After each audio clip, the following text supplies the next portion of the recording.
നമസ്കാരം. കെ മുരളീധരൻ ഇനി മുതൽ തിരുവനന്തപുരത്തെ കേന്ദ്രീകരിച്ച് പ്രവർത്തിക്കാനാണ് തീരുമാനിച്ചിരിക്കുന്നത്. നമുക്കറിയാം, കഴിഞ്ഞ ലോക്സഭാ തെരഞ്ഞെടുപ്പിൽ തൃശ്ശൂരിൽ ദയനീയമായി തന്നെ പരാജയപ്പെട്ടിരുന്നു. എന്നാൽ അദ്ദേഹത്തിനെ ബലിയാടാക്കുന്ന തരത്തിലേക്ക് കോൺഗ്രസ് കാലുവാരുകയായിരുന്നുവെന്ന് വ്യക്തമാക്കുന്ന സാഹചര്യമാണ് തൃശ്ശൂർ ലോക്സഭയിൽ ഉണ്ടായത്. പല കാരണങ്ങളാലും അദ്ദേഹം വട്ടിയൂർക്കാവിൽ തന്നെ വലിയ തോതിൽ പോരാട്ടം നടത്തിക്കൊണ്ടിരിക്കുന്ന സമയത്താണ് വടകരയിൽ ചെന്ന് ലോക്സഭാ തെരഞ്ഞെടുപ്പിൽ അന്നത്തെ സ്ഥാനാർത്ഥിയായിരുന്ന പി ജയരാജനെ 85,000-ഓളം വോട്ടുകൾക്ക് 2019 ലോക്സഭാ തെരഞ്ഞെടുപ്പിൽ തകർത്തെറിഞ്ഞത്. എന്നാൽ അതിനുശേഷം വടകരയിൽ സ്ഥാനാർത്ഥിത്വം കൊടുക്കുന്നതിന് പകരമായി തൃശ്ശൂർ നിലനിർത്താൻ വേണ്ടിയിട്ട് അവിടെ TN പ്രതാപന് പകരം കെ മുരളീധരനെ അയച്ചത് രാഷ്ട്രീയ മണ്ടത്തരമായി പോയി എന്ന് പല കോണുകളിൽ നിന്നും സംസാരം ഉയർന്നിരുന്നു. നിലവിലത്തെ രാഷ്ട്രീയ സാഹചര്യത്തിൽ വടകരയിൽ ഷാഫി തന്നെയാണ് വിജയിച്ചതെങ്കിൽ പോലും അവിടെ കെ മുരളീധരനോട് വളരെ കൃത്യമായിട്ടുള്ള ഒരു സിമ്പതി വട്ടിയൂർക്കാവിലെ ജനങ്ങൾക്ക് ഉണ്ട് എന്നുള്ളതാണ് സത്യം.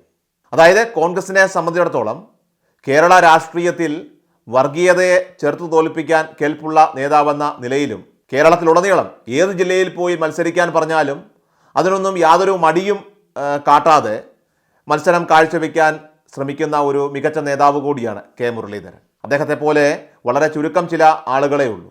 അതുതന്നെയാണ് അദ്ദേഹത്തിൻ്റെ ഏറ്റവും വലിയ സ്വീകാര്യത എന്ന് തന്നെ പറയാതെ വയ്യ. വട്ടിയൂർക്കാവിൽ 2026 നിയമസഭാ തെരഞ്ഞെടുപ്പിൽ അദ്ദേഹം കോൺഗ്രസ് സ്ഥാനാർത്ഥിയായി തിരിച്ചു വന്നാൽ VK പ്രശാന്തിൻ്റെ കാര്യം കട്ടപ്പുകയാണ്. കാരണം വട്ടിയൂർക്കാവ് കെ മുരളീധരൻ്റെ കൈവശമുണ്ടായിരുന്ന ഒരു മണ്ഡലമാണ്. അദ്ദേഹം രാജിവെച്ചതിനെ തുടർന്നാണ് വട്ടിയൂർക്കാവിലെ ഉപതെരഞ്ഞെടുപ്പിൽ VK പ്രശാന്ത് അന്ന് കോൺഗ്രസിൻ്റെ താരതമ്യേന ജനപ്രീതി ഇല്ലാത്ത ഒരു സ്ഥാനാർത്ഥിയായ മോഹൻകുമാറിനെ 10,000-ഓളം വോട്ടുകൾക്ക് തോൽപ്പിക്കുന്നത്. അങ്ങനെയാണ് കോൺഗ്രസിൻ്റെ ദുർബല സ്ഥാനാർത്ഥിയായിരുന്ന വീണ എസ് നായരെ പരാജയപ്പെടുത്തുന്നതും BJPയുടെ VV രാജേഷ് രണ്ടാമത് എത്തുന്നതും ഇതൊക്കെ നമ്മൾ കണ്ടതാണ്. എന്നാൽ ആ മണ്ഡലം കോൺഗ്രസിന് സ്വാധീനമുള്ള മേഖല തന്നെയാണ്. 2024 ലോക്സഭാ തെരഞ്ഞെടുപ്പിൽ തിരുവനന്തപുരം ലോക്സഭാ മണ്ഡലത്തിന് കീഴിൽ വരുന്ന വട്ടിയൂർക്കാവ് നിയോജക മണ്ഡലത്തിൽ BJP 8,000-ഓളം വോട്ടുകളുടെ ലീഡ് നേടിയെങ്കിലും അവിടെ കോൺഗ്രസ് ആണ് രണ്ടാമതെത്തിയത്. അതുകൊണ്ട് തന്നെ തനിക്ക് അവിടെ വലിയ രീതിയിലുള്ള ജനസമ്മതി ഉണ്ട് എന്ന് കെ മുരളീധരൻ തറപ്പിച്ചു പറയുകയാണ്. ഓരോ ബൂത്ത് തലത്തിലുള്ള പ്രവർത്തകരെയും നേരിട്ടറിയുന്ന ഒരു വ്യക്തി കൂടിയാണ് കെ മുരളീധരൻ. അതുകൊണ്ട് തന്നെ തലസ്ഥാന നഗരിയിൽ പ്രത്യേകിച്ചും തദ്ദേശ സ്വയംഭരണ തെരഞ്ഞെടുപ്പിൽ ഉൾപ്പെടെ അത് വളരെയധികം നിർണായകമായി മാറുകയും ചെയ്യും. തിരുവനന്തപുരം കോർപ്പറേഷൻ്റെ പരിധിക്കുള്ളിൽ വന്ന് പ്രവർത്തിക്കാനാണ് തനിക്കേറെ താല്പര്യമെന്നാണ് കെ മുരളീധരൻ ഇപ്പോൾ അവകാശപ്പെടുന്നത്. അതൊരു പക്ഷേ വലിയ രീതിയിൽ ജനസ്വാധീനത വർദ്ധിപ്പിക്കാൻ കാരണമാകുമെന്ന് തന്നെയാണ് ഇപ്പോൾ വിവിധ ഗ്രൂപ്പുകൾക്ക് അതീതമായി തന്നെ ഐക്യകണ്ഠേനയുള്ള UDFൻ്റെ തീരുമാനം.